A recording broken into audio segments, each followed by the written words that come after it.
So hello everyone. अभी पिछले कुछ दिनों में मुझे बहुत सारे जूनियर्स के फ़ोन आए और उनमें से कुछ मुझे मिलने में आया कि नीट पीजी में सिलेक्शन हो गया, अब हमें ऑर्थोपेडिक फील्ड कैसी है, लेनी चाहिए नहीं लेनी चाहिए। इस पर बहुत सालों बाद पिछले 1-2 साल से ऑर्थोपेडिक्स लेने का ट्रेंड थोड़ा कम हुआ है क्योंकि लोगों को ऑर्थो लेके एप्रीहेंशन है। ऑर्थोपेडिक्स को लेके जो एप्रीहेंशन है उसका मेन रीज़न जो मुझे समझ आया वो ये है कि इंटर्नशिप में भी हम सिर्फ प्री पीजी की तैयारी करते हैं और एमबीबीएस के दौरान ऑर्थोपेडिक्स फील्ड का एक्सपोजर बहुत कम होता है, तो लोग ऑर्थोपेडिक सर्जन से डरते हैं क्योंकि ऑर्थोपेडिक जनरली एग्रेसिव और इगोइस्टिक सर्जन माने जाते हैं, तो लोग उससे डरते हैं कि बहुत काम है या वो बहुत ज़्यादा बिजी रहते हैं, बहुत चिड़चिड़े रहते हैं। तो इसमें लेके आज की डेट में ऑर्थो फील्ड कहाँ स्टैंड करती है उसको लेके मैं आपको अपने व्यूज शेयर कर रहा हूँ। तो पहला क्वेश्चन जो लोगों का रहता है कि क्या ऑर्थो बहुत कठिन है, तो इसका आंसर है कि कोई भी फील्ड अगर आप इंटरेस्ट से काम कर रहे हो वो कठिन नहीं है। हाँ, एक लर्निंग कर्व है। कोई भी फील्ड अगर आप सर्जरी लेना चाह रहे हैं तो हर सर्जिकल फील्ड में एक लर्निंग कर्व है। ऑर्थो का लर्निंग कर्व बिल्कुल अच्छा है, लंबा है, पर मज़ेदार भी है। कुछ टाइम लगता है पर अगर आप अपना इंटरेस्ट फिगर आउट कर लेते हैं तो आप सिर्फ एक स्पेसिफिक फील्ड में फोकस कर सकते हैं। दूसरा क्वेश्चन था ऑर्थो को लेकर आगे कैरियर स्कोप कैसा है।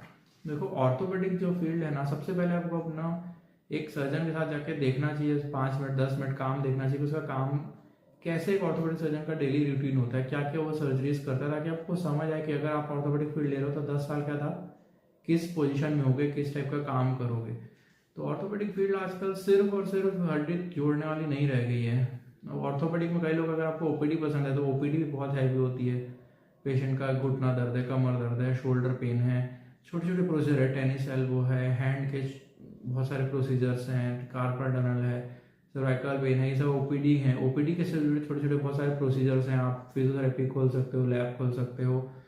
दूसरा, सर्जरीज में छोटी सर्जरी है, हैंड की सर्जरी है, बड़ी सर्जरीज हैं। अब इसमें छोटी बड़ी का मतलब नहीं है क्योंकि आजकल हर फील्ड एक सुपर स्पेशलाइज हो गई है। ऑर्थो में एक अच्छी बात है कि आप सिर्फ फेलोशिप करके सुपर स्पेशलिटी कर सकते हो, जरूरी नहीं कि आप एक एंट्रेंस हो, जैसे जनरल सर्जरी और मेडिसिन में पूरा एंट्रेंस है।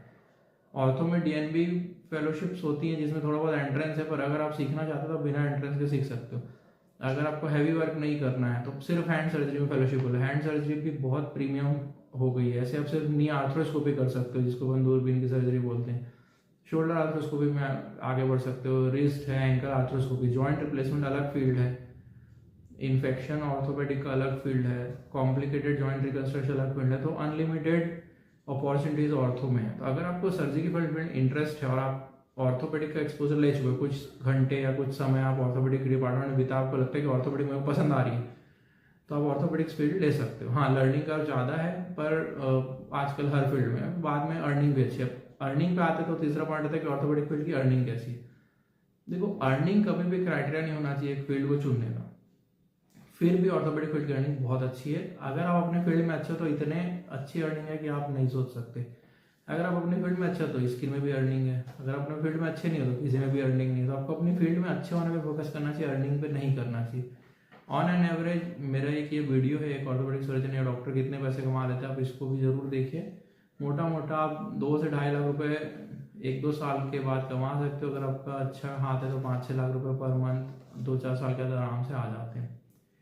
फिर इसमें कुछ ऑर्थोपेडिक सर्जन हैं जिनके फ्लाइट्स भी हैं, अपने खुद के एरोप्लेन्स भी हैं। तो ऐसा नहीं है, 2 एक्सट्रीम्स है। अर्निंग के पीछे मत भागिए, आप अपना इंटरेस्ट पहले देखो, आपको पहले सर्जिकल फील्ड पसंद है कि मेडिकल फील्ड पसंद है। फिर वर्क लाइफ बैलेंस के ऊपर आजकल बहुत क्वेश्चन है क्योंकि अब जो नए पीढ़ी आ रही है उनको दिन भर 24 घंटे घंटे टाइम काम करना पसंद नहीं है। जैसे हमारी ड्यूटी लगती थी 36 घंटे 48 घंटे लगती थी। हमसे ज़्यादा बड़े बिजी कॉलेज में जिन्होंने पीजी की वो तो 2-2 दिन तक घर नहीं जाते थे। तो उस समय अलग था। अभी का समय सब अपनी हॉबी परस्यू करना चाहता है। कोई यूट्यूब वीडियो बनाना चाहता है, कोई ट्रैवल करना चाह रहा है, कोई पेंटिंग भी करना चाह रहा है। तो मल्टी डायमेंशनल थिंग्स सब चाह रहे हैं। तो वैसे में ऑर्थोपेडिक्स का वर्क लाइफ बैलेंस में आपको 2 चीज़ें समझिए। कोई भी सर्जरी फील्ड में इमरजेंसी आती है, पर ऑर्थो की इमरजेंसी में एक प्लस पॉइंट है कि इमीडिएट सर्जरी नहीं चाहिए। जैसे गायनी की सर्जरी आई तो आपको तुरंत जाके करना है, बच्चा निकलना है, पर उसमें भी अब आप इनफर्टिलिटी का वेरिएंट ले सकते हैं। ऑर्थोपेडिक्स में भी इमीडिएट ट्रॉमा भी आएगा तो आप अटेंड कर लो, प्लस से लगा के रख दो, आप सर्जरी 1 दिन बाद 2 दिन बाद कर सकते हो। पर आप दूसरी फील्ड चुन सकते हो, शोल्डर आर्थ्रोस्कोपी है, स्पोर्ट्स मेडिसिन है, ऐसी फील्ड चुन सकते हैं जिसमें आपको तुरंत जाने की जरूरत नहीं है। जॉइंट रिप्लेसमेंट वाली फील्ड चुन सकते हो। तो वर्क लाइफ बैलेंस अपने ऊपर है, थोड़ा लिमिटेड काम कर सकते हो, फिर भी ऑर्थोपेडिक्स की फील्ड ओवरऑल बिजी ब्रांच कहलाएगी। लर्निंग कर्व कैसा है? लर्निंग कर्व हाई है। आप मान के चलो कि आपकी ऑर्थोपेडिक की पीजी 3 साल की नहीं है, 6 साल की है, तो आपको कोई दिक्कत नहीं होगी। 3 साल आप पीजी करो, 3 साल आप एसआर शिफ्ट जॉब्स करो, आपको बड़े आराम से अच्छी जगह मिल जाएगा। एक और फैक्टर आजकल लोग करते हैं कि फॉरेन जाने को मिलेगा कि नहीं। देखो, फॉरेन जाने के लिए orthopaedic is not a good branch, क्योंकि कोई भी दूसरी कंट्री ऑर्थोपेडिक की पीजी को आसानी से नहीं लेती। आप एक तरीके से 4 से 5 साल फिर से आपको पूरी पीजी रिपीट करनी पड़ेगी, और उसमें भी हाई कॉम्पिटिशन है। स्पेशली यूएस तो बहुत ही कठिन है। हाँ, फिर भी एक बार यूरोपियन कुछ कंट्रीज ले लेती हैं, पर उनके पे पैकेजेस डिफरेंशियल रहता है। यूएस का पीजी रहेगा तो उसको अच्छा पेमेंट मिलेगा, खासकर दुबई साइड, और इंडियन पीजी रहेगा तो उसको कम मिलेगा। अच्छा, एफर्ट्स, जैसे वर्क लाइफ बैलेंस है, इसका एक और काउंटर पार्ट है कि ऑर्थोपेडिक्स में एफर्ट बहुत डालना पड़ता है, क्योंकि ऑर्थोपेडिक्स ऐसा नहीं है कि मैं पढ़ना नहीं पड़ेगा। बहुत से लोग ये भूलेखे में रहते हैं कि पढ़ना नहीं पड़ेगा। एक चीज़ है कि आपको एंट्रेंस शायद और एक ना देना पड़े, तो एंट्रेंस के लिए नहीं पढ़ना पड़ेगा। पर ऑर्थोपेडिक्स में बहुत पढ़ाई है, एफर्ट्स बहुत है, लर्निंग का ज़्यादा है, बुक्स वीडियोस दिन भर देखना पड़ेगा, रिसर्च करना पड़ेगा, और अपडेट्स बहुत होते हैं। हर 2-3 साल में आप इम्प्लांट्स बहुत सारे चेंजेस आ जाते हैं। कभी कुछ टेक्निक से सर्जरी हो रही होती है, 4-5 साल में टेक्निक चेंज आती है, अप्रोच चेंज हो जाती है। तो आपको फ्रीक्वेंट कॉन्फ्रेंस भी जाना है, फ्रीक्वेंट अलग अलग सर्जन के साथ मिलना भी है, तो ये पार्ट में ऑर्थोपेडिक्स में लर्निंग थोड़ा ज़्यादा है। एक और अच्छी बात है कि मॉर्बिडिटी ज़्यादा है, पेशेंट कोई लंगड़ा के चल रहा है, किसी को पेन और किसी को इन्फेक्शन हो, पर मॉर्टेलिटी कम है। मेडिसिन में बहुत डेथ्स होती हैं, बहुत इमरजेंसी हाई तो होती है। ऑर्थोपेडिक में कोई पेशेंट आ गया, स्टेबल हो गया, वाइटली ठीक है, तो मोस्टली इमीडिएट डेथ्स या वैसे या बहुत ज़्यादा इमरजेंसी कम पड़ती है, तो फिर उसके लिए आपका आईसीयू सिस्टम रहता है, तो वो एक तरीके से बहुत अच्छा है। अब इस फील्ड का प्लस क्या है? प्लस ये है कि आप क्वैक्स से कम कम्पीट करते हो। सर्जरी करनी तो क्वैक्स आपको कम्पीट नहीं करेंगे। दूसरा, अगर आपको सर्जरी पसंद है तो ऑर्थोपेडिक्स एक अच्छी सोफिस्टिकेटेड सर्जरी है, इनकम वाइज बेटर है, नए नए एडवांसेस होते हैं, मॉडर्नाइज्ड है, कंप्यूटर नेविगेशन आ गया है, रोबोट्स आ गए हैं, और बहुत मज़ेदार है। मतलब वैसे एक बार आपको सीखना है, शुरू में 1-2 साल लगा, एक बार इंटरेस्ट आ गया, फिर ऑर्थोपेडिक्स मज़ेदार है। पैसा बहुत अच्छा कहलाएगा। कॉन्स क्या है? बहुत लर्निंग कर्व है, ज़्यादा पढ़ना पड़ता है, पैसे एवरेज हैं। इसी से ऐसी फील्ड्स भी जहाँ आप कम काम करके, कम पढ़ के इससे डबल अर्न कर सकते हो, और पेशेंट एक्सपेक्टेशन आजकल बहुत ज़्यादा हो गई। ऑर्थोपेडिक्स के फील्ड में रिजल्ट्स एवरेज है। आप इतना ज़्यादा पेशेंट एक्सपेक्ट करते हो, उतना ज़्यादा आप डिलीवर नहीं कर पाते हो। कॉम्पिटिशन बहुत आई है। पिछले 10 साल में ऑर्थोपेडिक सर्जन बहुत सारे जनरेट हुए, क्योंकि 10 साल पहले ऑर्थो बूम में था। जैसे अभी ऑर्थोपेडिक सर्जरी कम लोग ले रहे हैं, पहले ऑर्थोपेडिक सर्जरी इतने लोग लिए हैं उस समय कि ऑर्थोपेडिक्स की बूम आ गई थी। फिर अगर इस फील्ड में है तो आपको कैसे पता चले कि मैं ऑर्थो लेना चाहिए नहीं? तो पहले आप ऑर्थोपेडिक सर्जन के साथ काम करो, अपना इंटरेस्ट डिफाइन करो, उसके बाद ही आप ऑर्थोपेडिक्स की तरफ इंक्लाइंड होना चाहिए।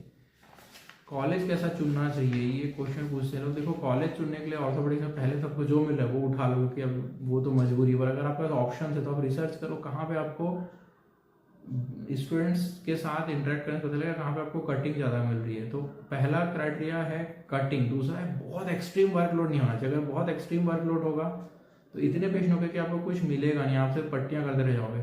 तो थोड़ा सा पढ़ने का टाइम, थोड़ा सा रिसर्च का टाइम वो भी होना चाहिए। तो एक मीडियोकर कॉलेज चुनिए जिसमें वर्कलोड हो, पर केस ट्रांसफर भी हो, पर इतना वर्कलोड ना हो कि आप कुछ और ना कर सको। तो और हमेशा 1-2 साल अपने पास बैकअप रखो। 1-2 साल में को एक्स्ट्रा किसी न किसी दूसरे सर्जन के पास लगाने, मेंटर्स ढूंढने पड़ेंगे आपको। फ्यूचर कैसा है? Private practice, job, demand. तो प्राइवेट प्रैक्टिस में भी ऑर्थोपेडिक्स में बहुत डिमांड है, जॉब्स में भी बहुत डिमांड है, गवर्नमेंट जॉब्स में भी बहुत ज़्यादा है। तो अभी के डेट में ऑर्थोपेडिक फील्ड में जॉब की स्केर्सिटी नहीं है। हाँ, थोड़ा बहुत आप पैसे में कॉम्प्रोमाइज़ करके हो सकता है। आपको अगर जगह अच्छी चाहिए, आपको पर्टिकुलर सिटी या प्लेस में काम करना है, आपको थोड़े कम पैसे में काम करना पड़ सकता है। ये एक लिमिटेशन हो सकती है। एमरजेंसी इसमें मतलब बहुत ज़्यादा परेशानी नहीं होती है। आपको एक बार जाना जरूर पड़ सकता है, पर एक बार पेशेंट वाइटली स्टेबल है तो दिन भर उसके साथ बैठने की जरूरत नहीं है, इमीडिएट इंस्टेंट सर्जरी की जरूरत नहीं होती है। दूसरा, आपको ये देखना है कि आगे ऑल्टरनेटिव्स कैसे हैं। देखो, ऑर्थोपेडिक फील्ड में आगे बहुत सारे ऑल्टरनेटिव, और इम्प्लांट डेवलपमेंट में जा सकते हो। बहुत सारे डॉक्टर्स हैं जिन्होंने खुद की इम्प्लांट कंपनीज डेवलप कर ली। फिर आप आगे बहुत सारी टेक्नोलॉजिकल एडवांसमेंट्स आ रही हैं, कंप्यूटर एडेड सिस्टम्स आ रहे हैं। तो ये सब सिस्टम्स, फ्यूचर ऑर्थो का बहुत ब्राइट, और टेक्नोलॉजिकली ऑर्थो में बहुत क्रांति आने वाली है। हालांकि एआई सिस्टम मेरे को नहीं लगता कि ऑर्थो को इतना हैम्पर करेगा, क्योंकि मैनुअल काम ज़्यादा है और ऑटोमेशन कम है। अच्छा, एक और क्वेश्चन आता है कि मैं एक फीमेल ऑर्थो लूँ कि नहीं। देखो, एक फीमेल जो होती है वो ऑर्थो के लिए बिल्कुल आजकल सूटेबल है। आज से 20-25 साल पहले ऑर्थो लेना कठिन था, सिर्फ खींचतान का काम था।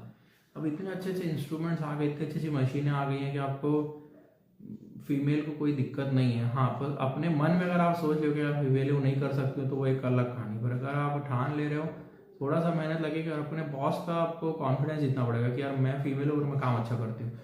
तो बस आपको सिंसियरिटी दिखाना है, काम सीखो। आप जरूरी नहीं हो ट्रॉमा करो, ट्रॉमा भी आपको के लिए इतना फोर्स की जरूरत नहीं है। बाकी जॉइंट रिप्लेसमेंट कर सकते हो, स्कोपी कर सकते हो, सॉफ्ट कोल्ड टिश्यू वाला कर सकते हो, ऑन्कोलॉजी कर सकते हो। तो फीमेल्स के लिए भी ऑर्थोपेडिक ब्राइट है। उल्टा मेरे को लगता है फीमेल्स के लिए ज़्यादा ब्राइट है, क्योंकि कम फीमेल ऑर्थोपेडिक सर्जन हैं। बस अच्छे से काम करने वाले फीमेल ऑर्थोपेडिक सर्जन हो तो 100% उसके फ्यूचर बहुत ब्राइट है। इसमें एक और क्वेश्चन पूछे कि सर जो पैसा आता है वो पैसा शुरुआत में कितना आता है, कैरियर के एंड में कितना आता है? क्योंकि कैरियर के एंड में तो अगर आप अच्छे सर्जन हो तो आपका कोई लिमिट ही नहीं है। जैसे मैंने कि पहले वीडियो में बताया कि आप एरोप्लेन्स वाले भी डॉक्टर हैं यहाँ पे, और शुरुआत आप 1.5 से 2 लाख रुपए मिनिमम मान के चलो, और आपके 4-5 लाख रुपए आप 2-3 साल के अंदर आराम से अर्न कर सकते हो। बस आप अपने कॉन्सेप्ट अच्छे डेवलप करो, 2-3 साल किसी इंस्टीट्यूट में लगाओ। और ऑर्थोपेडिक फील्ड मेरे को लगता है कि बहुत अच्छी ब्रांच है। इसके अपने कॉन्स हैं, और सबसे पहला जो क्वेश्चन आपको अपने आप से पूछना चाहिए, क्या मैं कोई सर्जरी की फील्ड चाहता हूँ या मेडिसिन की फील्ड चाहता हूँ? ये क्वेश्चन आपका फर्स्ट होना चाहिए। और दूसरा, अगर कभी आपने ऑर्थोपेडिक सर्जरी का एक्सपोजर नहीं लिया, सिर्फ आप डरते हो, तो ऑर्थोपेडिक सर्जरी का एक्सपोजर लो। अगर आपके पास टाइम है तो 2 दिन किसी के यहाँ जाके स्टे करो, दिन भर उसकी रूटीन देखो, फिर डिसाइड करो। हो सकता है कि ये ब्रांच आपके लिए ही हो। Thank you.